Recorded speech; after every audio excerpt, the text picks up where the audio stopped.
para el debate del paquete económico 2017, particularmente en esta mesa sobre la ley de ingresos. Entonces traigo algunas láminas, no muchas, para precisamente no tomar mucho tiempo y dejar más espacio para el debate y la discusión. Si les parece bien, pues hacemos un recorrido de estas láminas para ver cuál es nuestra perspectiva. Ya nos comentó el doctor Luis Madrazo en la introducción a este foro cuál es la visión oficial, cuál es la visión que está plasmada en los criterios generales de política económica, pero nosotros compartir con ustedes un poquito cuál es la visión macroeconómica del mundo, del país, para pasar muy rápidamente a nuestra visión sobre la ley de ingresos. Comenzamos primero con el sector externo, la macroeconomía, y esto porque justamente, como dijo la senadora Padierna, la ley de ingresos es un documento muy importante. No solamente es un documento que establece cuál va a ser la recaudación del gobierno para el siguiente año, sino es un documento que plasma cuál es la visión del Ejecutivo cuando lo propone, del Congreso cuando lo aprueba, cuál es la visión macroeconómica que se espera para el siguiente año. En ese sentido, conviene hacer una revisión detallada del contexto en el que se da la ley de ingresos, porque ese es el contexto justamente donde se va a ejecutar todo el paquete económico 2017, y claramente pues, la ley de ingresos, el presupuesto de egresos de la Federación no está hecho en el vacío, dependerá mucho de las condiciones macroeconómicas financieras, si es alcanzable o no, cómo lo interpreta el mercado, y las metas justamente de déficit dependerán de todo este contexto.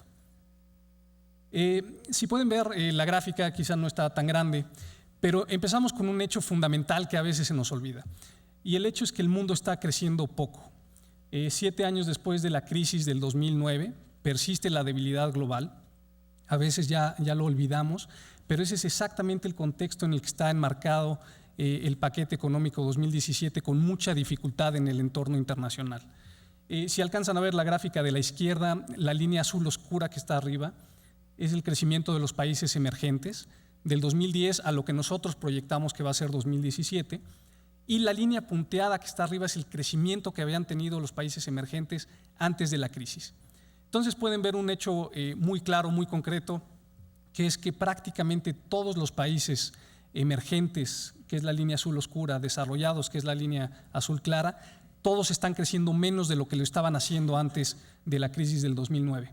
Esto es lo que hemos se le ha llamado una nueva normalidad. Es una normalidad en el mundo de bajo crecimiento, de baja demanda agregada, de muy baja inflación en muchos países, particularmente los desarrollados, y que muestra eso un reto muy importante de política económica y un contexto más difícil para las exportaciones, para los ingresos públicos, dada esa debilidad de demanda agregada, y para el consumo hacia adelante. La gráfica de la derecha, si la pueden ver por ahí, muestra también un par de hechos muy interesantes. Ese es el crecimiento global, el crecimiento de todo el mundo, cómo venía creciendo desde el 2000 hasta lo que se proyecta hacia el 2020, y resaltan un par de hechos interesantes. Lo primero es que cada año desde el 2010, tienen ahí la crisis y tienen el rebote muy importante del 2010, cada año ha sido un año de menor crecimiento que el anterior. 2011 menos que 2010, 2012 menos que 2011 y así sucesivamente, de tal forma que 2016 pinta para ser el año con menor crecimiento global desde la crisis del 2009. Y vean también en la gráfica otro hecho que resalta y ha sido consistente desde la crisis, que ha sido el gran optimismo que han tenido o hemos tenido los economistas de que ahora sí tocamos fondo, y las proyecciones hacia los siguientes 5 años dicen que ahora sí va a empezar la recuperación más fuerte. Lo que estamos diciendo aquí, lo que está diciendo el paquete económico 2017 es lo mismo. Ahora sí, este es el año de menor crecimiento y los siguientes años creceremos más. Ojalá que así sea, pero sigue siendo un supuesto que no hemos cumplido en los últimos 6 años. ¿Qué implicaciones tiene esto para las variables macroeconómicas y particularmente las que están incluidas en la ley de ingresos? Como les dije al principio, la ley de ingresos no nada más es un catálogo de impuestos, ¿no?, que se van a cobrar, es donde se plasma la visión macroeconómica del Ejecutivo y del Congreso para la economía mexicana, y ahí variables como el precio del petróleo, el tipo de cambio, la tasa de interés, tienen una gran relevancia para los ingresos que estima obtener el gobierno y por lo tanto para el nivel de gastos que espera realizar. Una consecuencia de ese bajo crecimiento económico que yo les comentaba es la gráfica de la izquierda. Lo sabemos más o menos todos, pero a veces se nos olvida la magnitud de lo que ha caído el precio del petróleo. Esa es la gráfica de la izquierda, cuando teníamos precios del petróleo cercanos a los $115 por barril a mediados del 2014. Vean la caída tan dramática que ha tenido el precio, tocando mínimos en enero y febrero de este año, de $25 por barril. Es una caída de 75% en el precio. Y sí hemos tenido ese buen comportamiento que se ve ahí en la gráfica de una recuperación que en términos porcentuales ha sido importante, casi se ha duplicado, ¿no? De 25 a 50, pero que queda lejos de los niveles de más de $100 por barril que teníamos hace apenas unos años. Esto sin duda cambia por completo la perspectiva de las finanzas públicas mexicanas. Caen los ingresos petroleros de manera muy importante, como se ha comentado, no solamente por esta caída del precio, sino por la caída también de la plataforma de producción, que pues valga la pena el paréntesis, alcanzó su máximo en el 2004 con 3.4 millones de barriles diarios, cuando México era el tercer productor de petróleo a nivel mundial. Y ahora se espera producir en la ley de ingresos que propuso, que ya aprobó la Cámara de Diputados a esta soberanía, pues una plataforma de 1.9 millones de barriles, 40% menos de lo que produjimos en nuestro mejor momento. Entonces, esta caída de ingresos petroleros ha tenido que ser sustituida por un incremento importante en los ingresos tributarios, pero que apenas, ¿no?, se está logrando compensar. Y para terminar con este breve panorama, contexto internacional, la gráfica de la derecha pueden ustedes ver la volatilidad en los mercados financieros. Hay varias maneras de medir la volatilidad. Nosotros aquí utilizamos este índice que se llama el índice VIX de volatilidad. Algunos lo llaman el índice del miedo, porque cada vez que ven que sube significa que hay mucha más aversión en los mercados financieros, mucho menos toma de riesgo, algunas salidas de capitales de países emergentes hacia países desarrollados. Y pueden ver que ya vivimos en esta nueva normalidad también de mayor volatilidad financiera que llegó para quedarse, y que hay muchos factores, ya sean económicos, políticos, geopolíticos, etcétera, en donde vamos a tener episodios de volatilidad recurrentes, y eso será cierto también con certeza para 2017, que es cuando se hace la ley de ingresos que estamos discutiendo. Pasando de este contexto internacional a la economía mexicana, tenemos una economía mexicana que sigue creciendo, ese es un hecho. La economía mexicana creció 2.5% en el 2015. Nosotros en Citibanamex esperamos que tenga un crecimiento de 2.1% en este 2016 y de 2.3% para el 2017, por cierto menor a la estimación puntual que está en la ley de ingresos, que el Ejecutivo propuso un rango de 2 a 3 de crecimiento. Ya nos dijo Luis Madrazo en la presentación hoy que usaron un estimador puntual de 2.5 de crecimiento en el 2017 para los ingresos. Nosotros creemos que va a ser ligeramente menor, en 2.3%, que es nuestro estimado público. Bueno, entonces la economía mexicana, como pueden ver, está en esa tasa de crecimiento que es muy cercana a su tasa de crecimiento de los últimos 30 años. El promedio de crecimiento de la economía mexicana en los últimos 30 años es justamente 2.4%. Seguimos ahí a pesar de las reformas estructurales. Ahora, el promedio oculta varias cosas. Ese promedio de 2.4 y ese estimado que tenemos para este año oculta que la economía mexicana se ha enfrentado a choques importantes este año y el pasado, y que a pesar de eso está creciendo a esa tasa. Los choques quizá que vienen más rápidamente a la mente es el choque petrolero, es una recesión petrolera a la que está enfrentando México, eso por la caída en la plataforma y en el precio del crudo. Eso por la caída que está teniendo el PIB petrolero y que le está quitando algunas décimas de crecimiento a la economía mexicana. Y el segundo choque muy importante es el sector externo.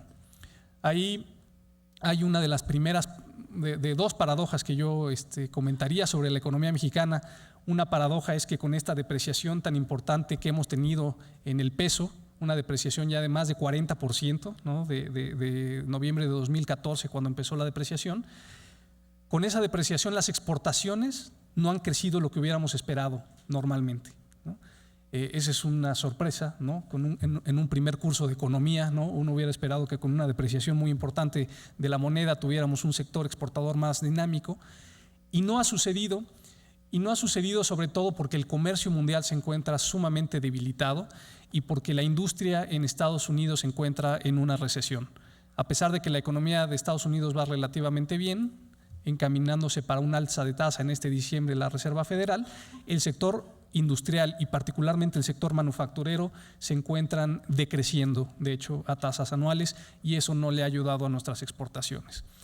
Entonces es una visión relativamente optimista en que la economía mexicana no está creciendo a la tasa que todos quisiéramos, pero que está creciendo a pesar de esos choques tan fuertes que acabo de mencionar. Entonces ha mostrado algo de resistencia, y dado el marco macroeconómico que está en los criterios generales y en la ley de ingresos que se discute en esta soberanía, se ve una ligera aceleramiento para el siguiente año.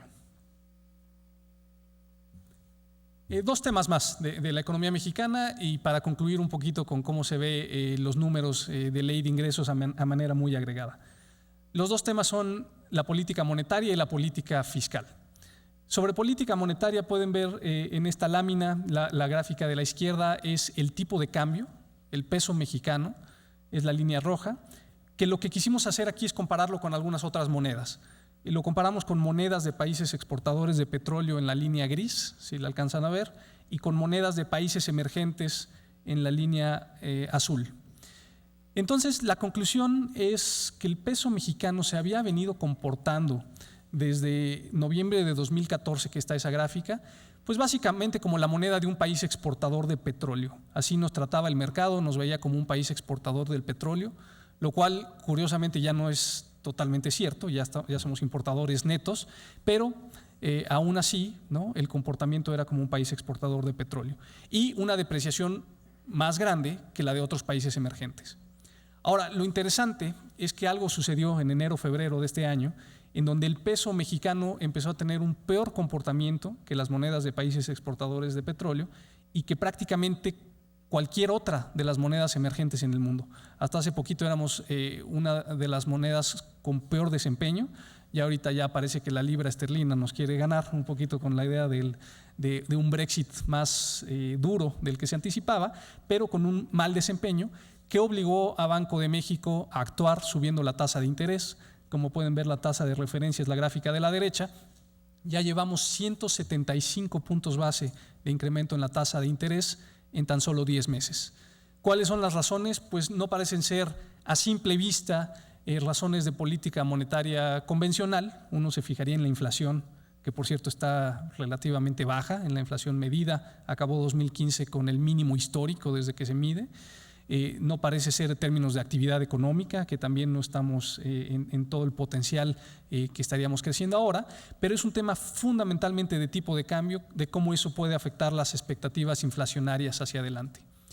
Entonces, ¿por qué hablar de esto en la ley de ingreso? Otra vez, la variable de tipo de cambio es muy importante para la ley de ingresos, la variable de tasa de interés es muy importante para determinar el costo financiero, y estamos en un entorno en que la moneda se ha depreciado significativamente por factores globales. Como ya se ha platicado muchas veces, el peso mexicano se utiliza como moneda de cobertura para cubrir prácticamente cualquier riesgo en la economía global.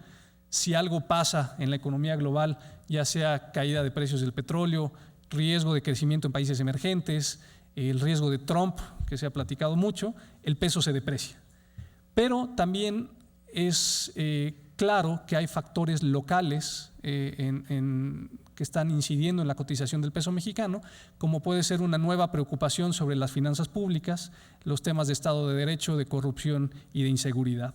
Muchos de los factores globales pues de vez en cuando se van a ir. El 9 de noviembre todo parece indicar que Hillary Clinton ganará la presidencia de Estados Unidos. Se va a desvanecer el factor Trump, pero no creemos que necesariamente el peso tenga una gran apreciación de los niveles que ya está ahorita, porque ya está prácticamente descontado ese escenario en el peso. Rápidamente, la política fiscal, antes de platicar del marco macro de la LIF. Como dije, hay una renovada preocupación entre analistas e inversionistas y público en general sobre las finanzas públicas. Esto pues ya se ha discutido ampliamente, y de ahí la filosofía que tiene el presupuesto de egresos 2017 de un ajuste muy significativo al gasto. Yo nada más les llamaría la atención sobre dos cosas importantes. Una es la trayectoria de deuda del sector público, que está en la gráfica de la derecha. pueden ver que esa trayectoria de deuda comenzó a crecer de nuevo después de haber venido cayendo del 2003 al 2006, comenzó a crecer de nuevo con la crisis del 2009.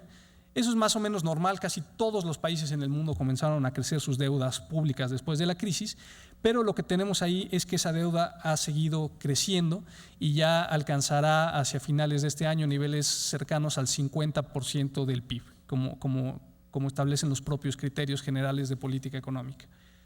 Y ahora también interesante poner ahí en esa misma gráfica cuáles han sido los estimados que están plasmados en los criterios generales de política económica de cada año. Ahí están los criterios generales del 2012, del 2013, del 2014 y así sucesivamente, que están obligados por ley a publicar los siguientes 5 años de estimación de la deuda, y cómo vemos que se ha sido sobreoptimista en establecer que se va a estabilizar pronto el saldo de la deuda y va a comenzar a caer. Ahora sí, en 2007, como pueden ver ahí, pues esa es justamente de nuevo la estimación.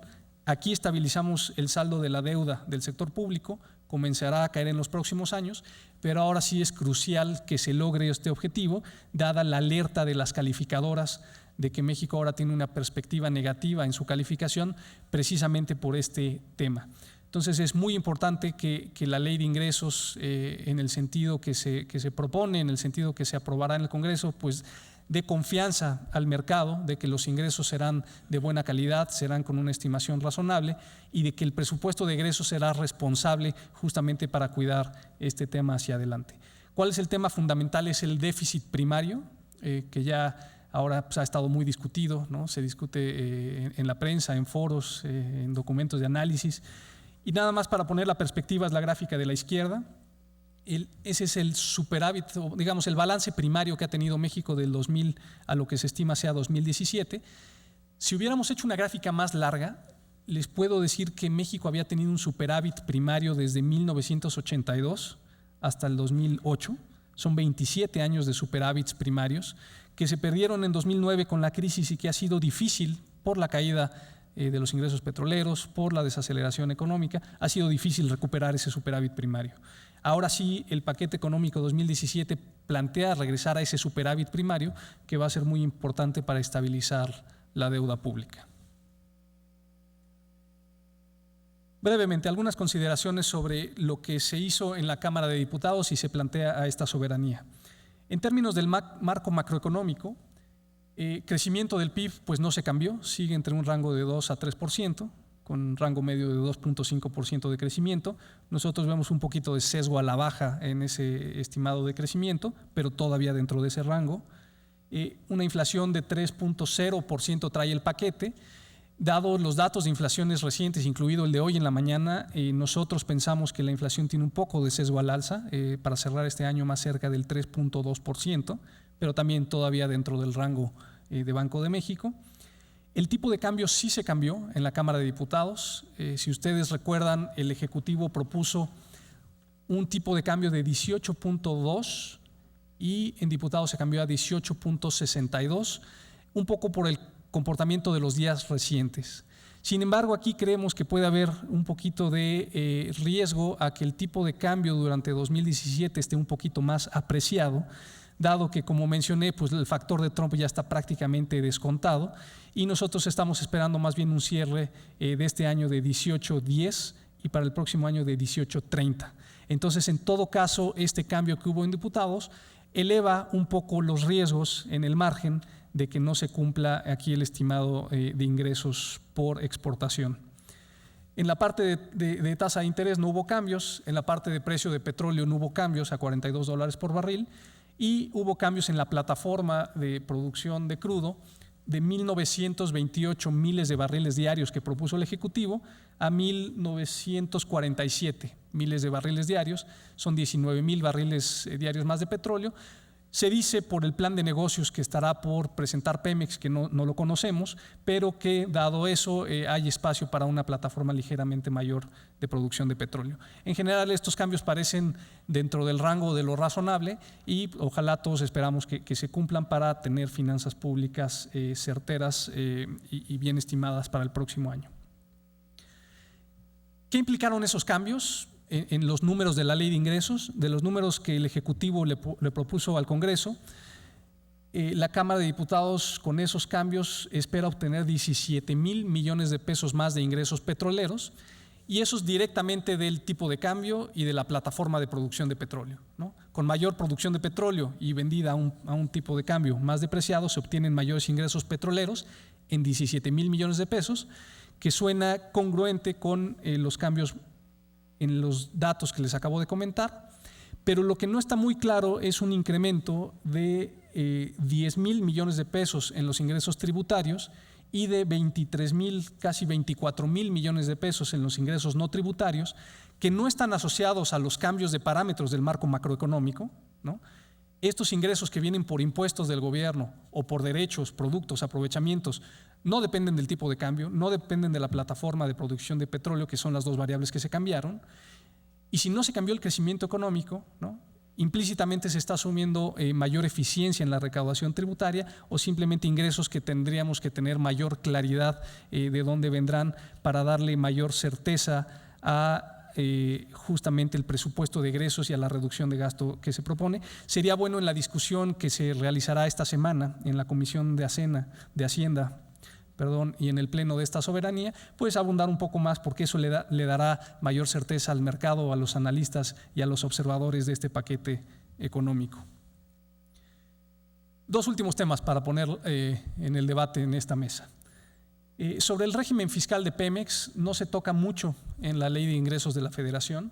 Sí está establecido en el dictamen que mandó la Cámara de Diputados que no se le va a cobrar a Pemex un dividendo, a pesar de que la ley pues lo permitiría. No se le va a cobrar un dividendo en el 2017. Eso se ve como positivo para el mercado, porque si algo se requiere ahora es mayor fortaleza en la empresa productiva del Estado, mayor fortaleza en Pemex fortalecerá las finanzas públicas y fortalecerá la economía mexicana, y esto pues sin duda es bienvenido en términos de cómo está interpretando el mercado las finanzas públicas. Hay un razonable incremento, como dije, en la plataforma de producción, que dependerá del plan de negocios, pero todavía queda pendiente una discusión más profunda del nuevo régimen fiscal de Pemex, que ya vimos que tuvo que ser flexibilizado con decreto presidencial y que todavía está por debatirse y por platicar hacia adelante si se puede flexibilizar aún más el régimen fiscal de Pemex para darle fortaleza a la empresa, particularmente en un entorno que viene pues mayor inversión y mayores asociaciones con el sector privado. Y como último tema, la liberalización de gasolinas. Ya sabemos todos que se adelantó la liberalización del precio de las gasolinas del 2018, que originalmente estaba establecido al 2017 en esta Ley de Ingresos. Se estableció en el dictamen que mandó la Cámara de Diputados a esta Cámara de Senadores que será una liberalización gradual, sujeta a opiniones de la Comisión Federal de Competencia y de la Comisión Reguladora de Energía, la CRE, pero creemos que todavía falta más detalle para poder interpretar qué impacto tendrá esto en los precios al público de la gasolina en el 2017. Con la información actual que está contenida en el dictamen, todavía no es posible hacer un estimado del precio de la gasolina en el 2017. Ustedes, para estimar cuál sería ese precio al público, necesitarían los futuros del petróleo, cuánto esperan que sea el petróleo ese año, los futuros de la gasolina, la estimación de tipo de cambio, pero además en qué zona se va a liberalizar primero, en cuáles después, para luego ponerle el impuesto fijo que tendrá ahora. Y entonces, en resumen, parece todavía difícil estimar el precio de la gasolina, que es un precio muy importante evidentemente en la economía, y es un precio muy importante para la inflación, que es otra variable que le importa mucho al mercado financiero. La inflación es una variable muy importante a estimar, y con los datos actuales, con la información parcial, podemos decir que sí esperamos una mayor inflación para el próximo año. Como dije, puede ser 3.2 el cierre de este año, pero que puede llegar hasta 3.7% la inflación en el 2017, en parte por esta liberalización de los precios de la gasolina. Es otro tema interesante que en esta semana de discusiones en el Senado le daremos seguimiento. Y pues eso es básicamente un breve resumen de la situación global macro, de la situación mexicana, de lo que trae la Ley de Ingresos, para poner antes que los detalles